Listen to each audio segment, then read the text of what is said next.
George, good morning. G'day, mate. How you going? Well, thank you.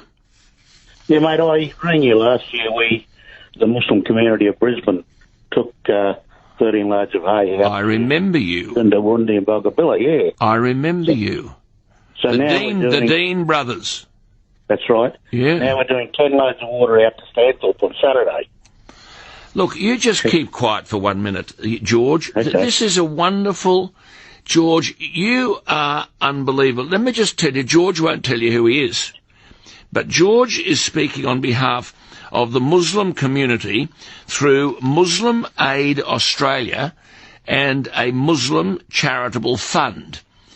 And you may have forgotten, but I haven't, because last year George rang me to say they'd bought 13 semi-trailer loads of hay, and the Deen brothers and the Theta family delivered all these to Gundawindi and Bogabilla. I've been to both of them and know them well. And they did this, the Muslim community and the families, at their own cost.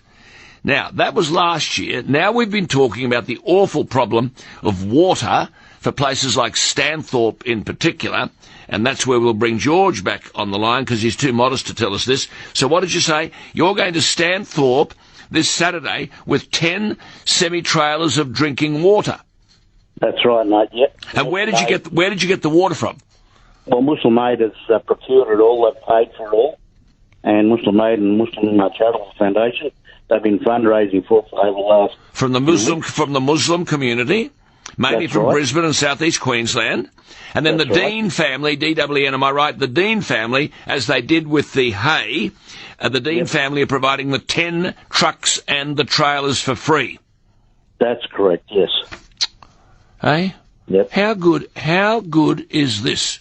George, you're an absolute star. Now listen, I want you to go back to the board there, because I need all your contact numbers. I'm going to be in contact with you on another matter, George. Can you go back to the board? Worries. That is wonderful. Yep. Now, so when you go on Saturday. Now let me tell Saturday you... morning. Okay. We're hoping to be out there by about lunchtime, and then we're going to have a barbecue out there as well, because a lot of our family members are going as well. And we'll meet up with the locals. And you've been in touch with the mayor up there at Stanthorpe. She's a good lady at Stanthorpe. Apparently the mayor and that are going to be there. And Fantastic. We're doing it with the Isn't that wonderful? Relief Fund as well. Yeah. Okay, you go back to the board, would you, George? No worries Isn't at all, that mate. wonderful? See you So then. that's the Muslim Aid Australia and the Muslim Charitable Fund. They've been fundraising through, as you heard George say, the Muslim community, mainly from Brisbane and southeast Queensland. And then the Deen family, DWN, provide 10 trucks and the trailers, and I think I'm right in saying other Deen family members are going to go along as well, and they'll join up with the locals. There'll be a big barbecue, and then they'll return to Brisbane. And they're heading to Stanthorpe on Saturday, 10 semi-trailers of drinking water. I call that good people.